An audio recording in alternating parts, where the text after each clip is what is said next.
that it really becomes the charities as soon as you put it in the pushka.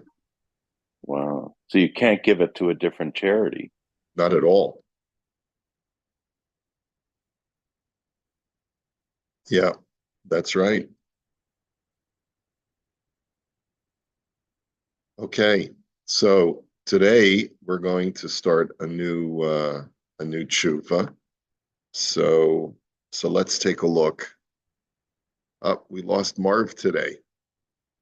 I guess maybe he's got other things to do in Israel. It could be he's starting to enjoy his vacation. All right. It's not right. It's just Yeah. not right. Okay, let's take a look at the next tshuva. Din Shmira Ba'adam. Ani mitnadevet la'azor v'lishmor al isha mevugeret v'nei mishpachta somchim alai. I volunteer to help watch over an elderly lady, and her family members do rely upon me as a volunteer. Ham echat kara shelo hishkachti aleha karoi v'ha'isha nafla mehamita v'ragla nishbera. So there was a time when I wasn't watching over her as carefully as I should have, and she fell off her bed and she broke her leg. Terrible story. Am I liable to compensate for the damages to her leg, which means, medical bill, pain and suffering? In other words, can they sue me for even though I was a volunteer, but because I didn't watch her properly, can the family sue me, and do I have to pay? Now, again, here's the question. Question is, a woman says, I act as a volunteer to help watch over an elderly woman. The family does rely on me to help watch over their elderly mother because I volunteered my time. I turned away and wasn't watching over her. I was on the phone, went outside for a minute, and the woman fell off the bed and broke her leg. So am I liable? Liable for damages.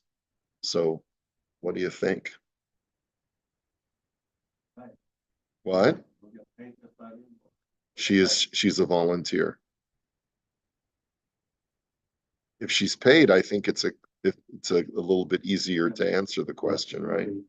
This woman's a volunteer. She just every day she comes over for a couple of hours and says, "Let me help you," out of the goodness of her heart. And then one day she got a call. She took the call and went outside. And during those few minutes, the woman fell off the bed and broke her leg. Now, you could ask the question, why doesn't she have a hospital bed with rails on it? That would be the right thing to do if you've got a woman who's infirm and has a problem with falling off, could potentially fall off the bed, but they didn't have it. So, yeah, yeah. Were they relying on that woman who came They, down it and says it says decided- it says they were relying. Uvnei mishpachta somchim alai. They rely on me. They do rely on me during that period of time. Yeah. Okay. There's a high probability that it's 100% time care. Is that what you're saying? Well, she definitely. It sounds like she needs supervision.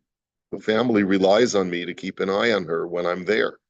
In other words, it could be, let's say she has a full-time caregiver, or let's say the daughter of this woman is her full-time caregiver, but I volunteer. I say, you know what, 2 hours in the afternoon, you need to get some rest. You need to take care of your stuff. I'll take your place for those 2 hours. And then this is what happened. Okay. All right.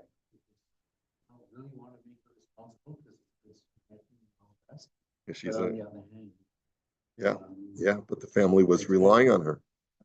Okay, so let's take a look. Let's take a look. Nemar Batora Bedine Shomrim. She sort of is like a Shomer Chinam, right? So she's watching over a person for free. So the Torah says in the laws of Shomrim, Ki yitain ish al re'ehu kesef okelim lishmar v'gomer. That first of all, we need to learn that in the laws of Shomrim, The Torah uses a klal upratu klal. We've seen this principle before, that only those things that are itemized in the Torah and those like them are subject to the laws of guardianship, as far as the way the Torah lays down the law. V'darshu rabbeinu bichlal ufratu klal, the chiyuvei hashomrim nemru rak b'davar shemitaltel v'gufo mamon. That only when it comes to a person who's watching over something which is chattel and has intrinsic value, that you're liable in the way that the Torah holds you liable. And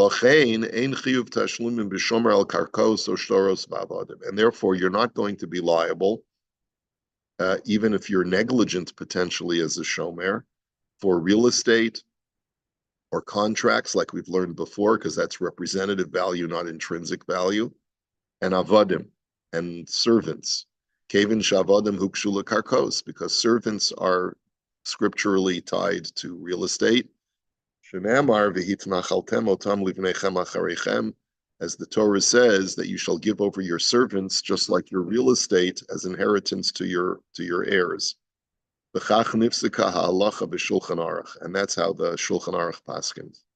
Hashe'ela hanishelet hi ha'im adam ben chorin hu b'chlal ha'ekesh lekarkos, kamo sha'avadim hukshu lekarkos. So now the question is, I've been charged with watching over not a slave, but a free human being. Are they like servants, that they're excluded from the laws of guardianship? Right? It's certainly not included in chattel that has intrinsic value, or perhaps not. Kimatzinu b'Gemara b'Kiddushin, we do find the Gemara discussing boy Rava, Isha she'amra le'echad heilach mana va'akadesh anila chayim hi mekudeshes. So let's take a look. There's a Gemara in Kiddushin talking about a woman who says, take this $100 and the ikadesh anilach, and I will be mekudeshes to you with this $100. Is she mekudeshes? Now, she's not supposed to present the money to the man. Man is supposed to present the money to her. Va'amar marzutra shehi mekudeshes. So, and Marzutra says that she is legally married. So Amarlo Rav Ashi imhi mikudeshes nimsu shenechasim sheish lahem achrayus hainu ha'isha niknemim nechasim she'ein lahem achrayus. So Rav Ashi says to him, if she's married with that, it turns out nechasim sheish lahem achrayus, that property that is subject to a lien, referring to the woman, can be acquired together with property that is not subject to a lien, which is the money. So what does that even mean? That statement sounds very bizarre. In other words, a woman is giving a man money, and she's saying, concomitant to your acquisition of this $100, I want you to acquire me as well as your wife. So Marzutra says that works. So Rav Ashi says, how can it be that you can acquire property that is subject to a lien with property that's not subject to a lien? And that doesn't seem to make any sense, that question. The whole Gemara doesn't seem to make any sense. So Rashi explains, Rashi over there says that all human beings, whether they're slaves or free men, are scripturally connected to real estate. As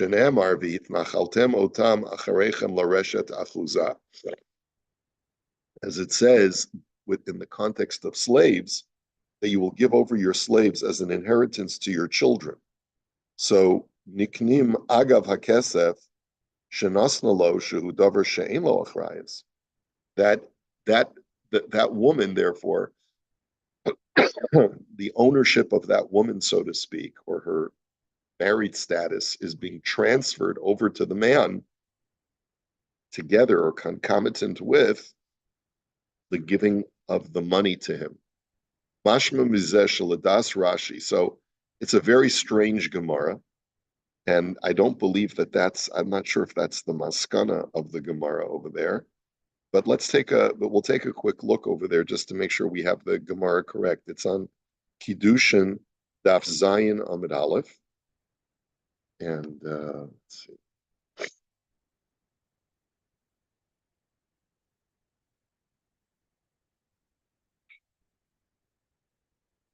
Whoops, sorry about that.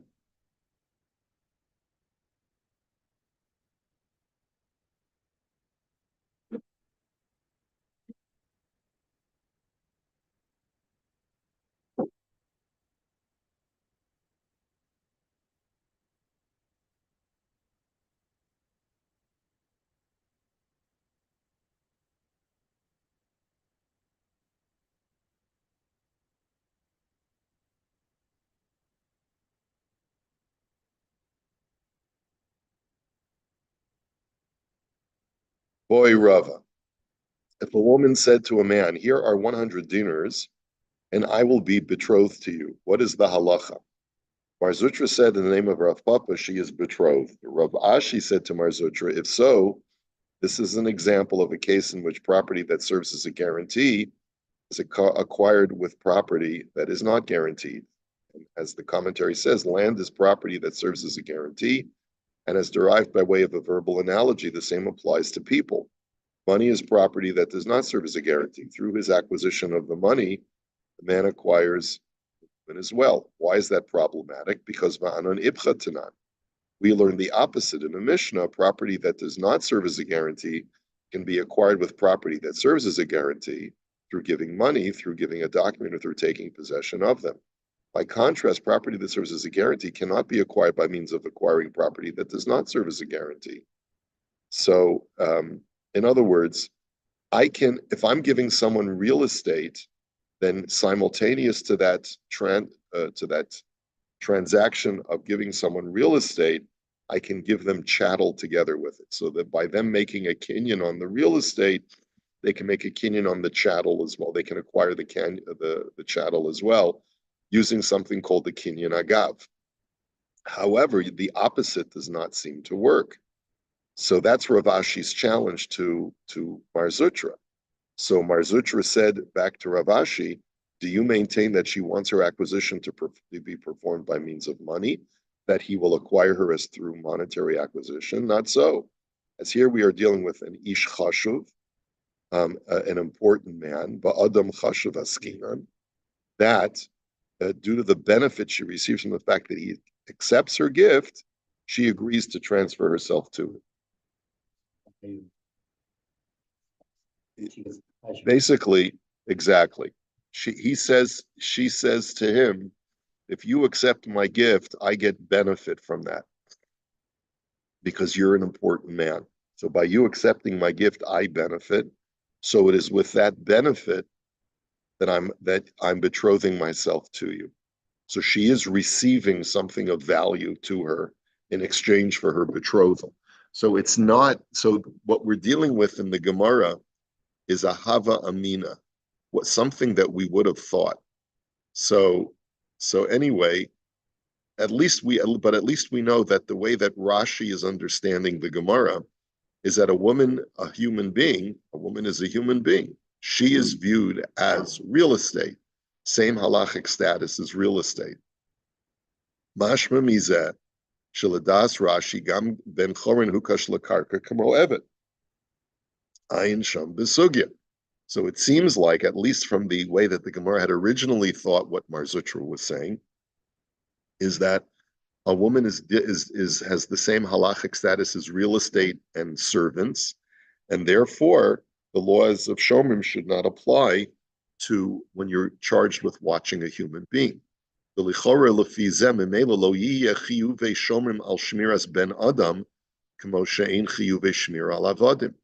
therefore, if I'm charged with watching over a human being to protect them, and I fail and something happens to them, even if it's through negligence, I should be held liable. I should not be held liable, excuse me. Amnam hatos v'sham chalku al Rashi, v'kasvu shadafke evet hukash lakarka, aval ben chorin lo hukash lakarka. But Tosfos actually, on that Gemara, disagrees with Rashi. Tosfos holds that only servants are scripturally connected to real estate. Other human beings are not scripturally connected to real estate. The Kosav Hamagid Mishnah, Kedas HaTosfos Anal V'Zel Lashono. And the Magid Mishnah, which is a commentary to the Rambam, paskins that way as well. And he writes, Dechi Amrinan da Adam Hukash Lakarka, Hani Mili Avodim Dichsiv Behu Behedja V'Yisnachaltem Osam Livnechem Achareichem, Aval Sha'ar Inshi Vadailo.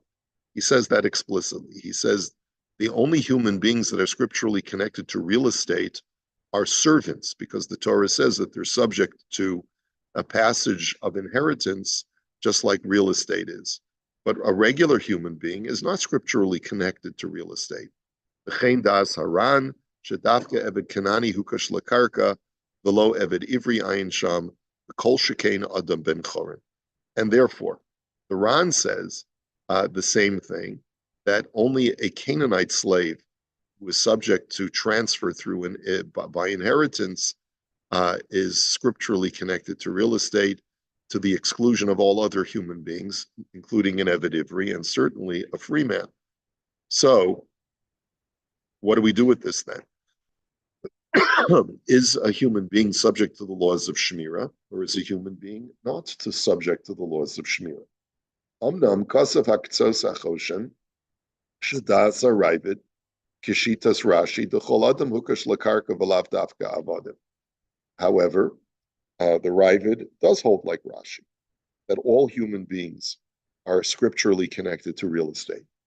Because of Mishnah Lamelech al Divrei Arav Magid Anal Ze'eno, the Avshar b'nei Adam Shem b'nei Charn hukshu l'karka, u'chamo sheposek HaRambam, the Hasocher es HaPol Eino Ona'am Hitam shehukshu l'karkos. And also the Mishnah Lamelech writes the same thing, to disagree with the Magid Mishnah. And he says that all human beings are scripturally connected to real estate. So there are going to be a number of ramifications. If all human beings are scripturally connected to real estate, so number one, a shomer will be exempt from their guardianship responsibilities. Number two, what if I hire a worker and I decide to pay the worker less than the standard wage? Can he then claim ona'ah? Remember, what is ona'ah? When you rip someone off based on their lack of knowledge of the value of something. So I rip someone off and I pay them less than the standard wage. I'm not going to talk about minimum wage now because there is no minimum wage in halacha. But let's say there is a standard wage for a day laborer. A guy gets $15 an hour, and I end up paying him $10 an hour. So certainly I've ripped him off much more than the 1/6, right? So does he have legal recourse against me when he discovers that he's been underpaid or not? So the Mishnah Lamelech says that a laborer does not have legal recourse if through his ignorance he accepted $10 an hour instead of $15 an hour. Why? Because the laws of Ona'ah do not apply to real estate. When you purchase real estate, a person can ask whatever asking price he wants, and a seller and a buyer can pay whatever price he wants, whatever the two agree upon. So if I offer you $1 million for your house and it's really worth 1.5 million, and then you discover after the fact that you sold your house for far less than market value, you don't have a right to go back on the deal with the claim of onah, because real estate is not subject to the laws of onah. So you see that this has multiple applications. The Kain Kosov Hashach, the Masha Kosov Haraba Hamagid Lo Nihira, and the Shach writes the same thing, that the Magid Mishnah, he says, I don't agree with. He says, the Ha'isa b'Sanhedrin, the Hakarkos Tisha v'Kohen, the Adam Kayotze Bohem. I don't know. I don't remember what that statement means. Hakarkos Tisha v'Kohen, the Adam Kayotze Bohem.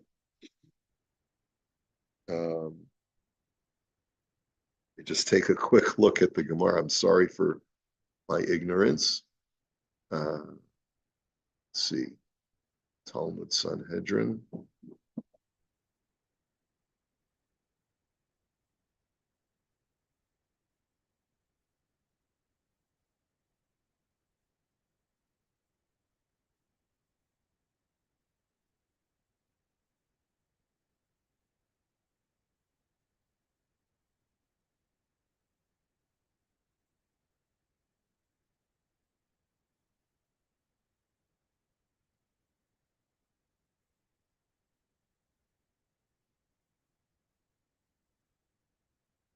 Okay.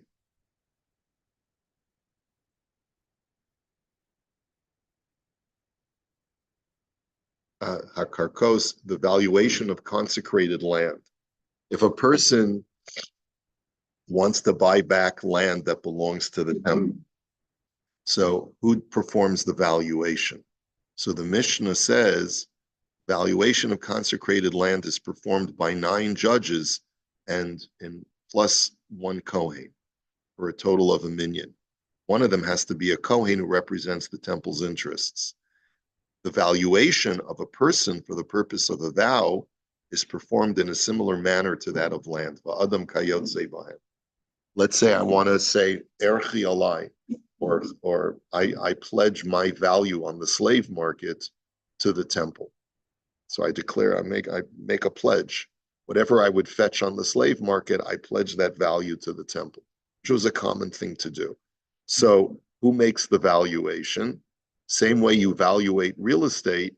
If a person, let's say, wants to either redeem something back from the temple property or wants to donate a piece of property to the temple, you need to get it evaluated. So who does the valuation? 9 people plus a Kohen. So you see, as far as valuation law, there is no difference between real estate and a human being. He says, Vamrinan b'Gemara sham adam mikadosh. So the Gemara says, how can a person be made hektish to the temple? The tirtza haGemara ba'omer dami alai. The Gemara explains we're talking about a person who pledges his value to the temple, as we saw in the Gemara. The shaman oso ke'eved ve'eved hukash lakarkos. In other words, so we view that human being as if he's a slave, and then we say pledge that amount to the temple. And since slaves are scripturally connected to real estate, whatever law applies to real estate applies to this human being.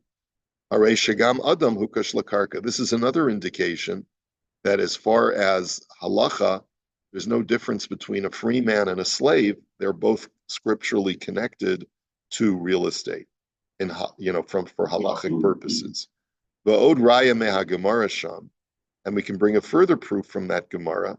The boy Rabbi Avin, shi'er ha'omed lihigazes. In other words, seyar ha'omed lihigazes. Sorry. If you have hair or fleece of an animal that is about to be sheared, okay, so become a dayanim sarach lashumos. So if a person pledges the value of that fleece to the temple, how many people do you need to do that valuation? Kagazuz dami ubishlosha dayanim, o kemechuber dami uva asara ayin sham. So it's talking about a human being who pledges the value of his hair to the temple. A person has a beautiful, let's say it could be a woman who has beautiful hair that has value. She says, I hereby pledge the value of my hair to the temple. So the question is, how do you do the valuation? Do you view that hair as already cut off her head, and therefore you view it as chattel, in which case you'd only need 3 judges? Or do you view it as real estate because it hasn't been cut from her head yet, and therefore the valuation requires 10 judges, just like real estate? Harei lahedja sha'adam hukash lakarka. So you clearly see that we're treating human beings as if they're real estate, okay? V'afal pi shahatosus b'kiddushin kvar kasvu dahasum shani kivin shomer dami alai v'hainu de kavanaso haisu lushumo ke'eved ve'eved hukash lakarkos. And he says, Tosfos disagrees. Tosfos says that the Gemara in Sanhedrin is where the person is treating himself as a slave because he's pledging that whatever I would fetch on the slave market, that's what I'm, pledging to give to the temple. So maybe only there, says Tosfos, where a person is treating himself like a slave, do we assign the laws of real estate to that human being? But not when a person is not assigning his value like a slave, do we say that he has the halachas of real estate.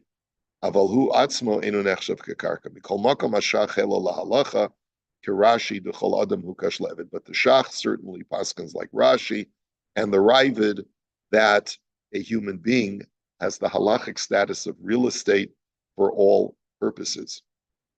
Uvesefer pischei choshen hevi es habraisa bebava metzia. Rav Bloy in his sefer brings another Gemara. It's a Gemara from Bava Metzia. The lishmor et hatinok, the mashmi mimena sheyesh dine shmira betinok. He says there is a Gemara that talks about the obligation to watch over a small child. And it therefore seems to imply that Gemara over there that the laws of guardianship apply to small children. And a person can be held liable if anything happens to a small child that is under their care. It's Bava Metzia, Daf Nun Ches Amid Aleph. So we should take a quick look at that Gemara. Bava Metzia,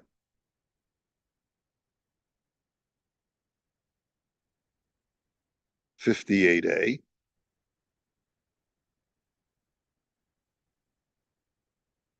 Okay.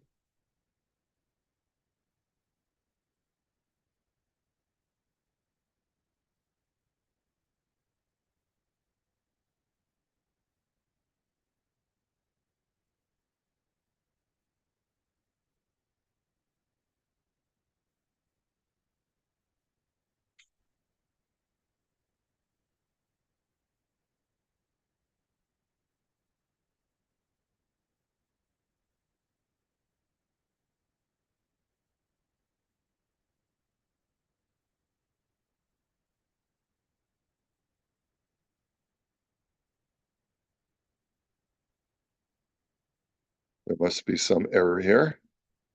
Nun Ches Amid Aleph. Let's see. Tinok. Oh, okay.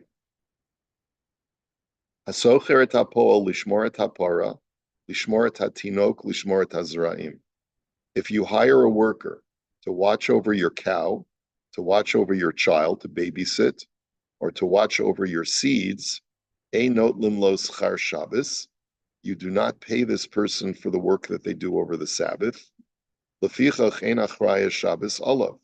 Therefore, if the item that the day laborer was entrusted to watch were lost on Shabbos, financial responsibility for the loss on Shabbos is not incumbent upon him, since he is not a paid bailee on that day, but he's rather only a shomer chino.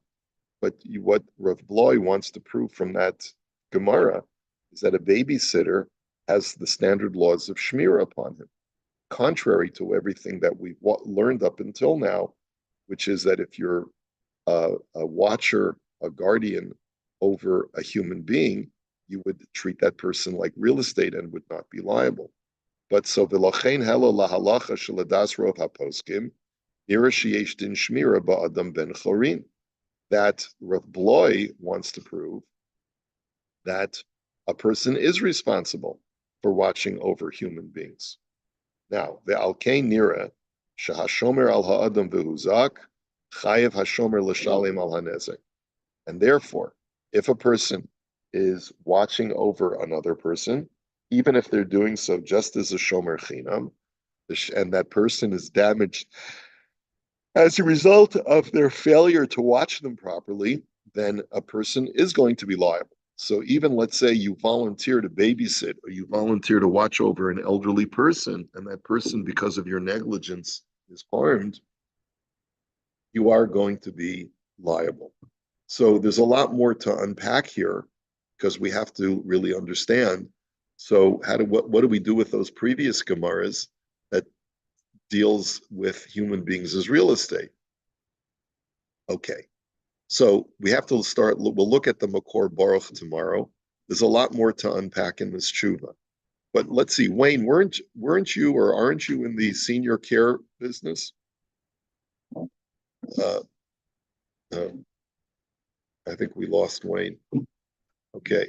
Well, we will continue this in Eretz Hashem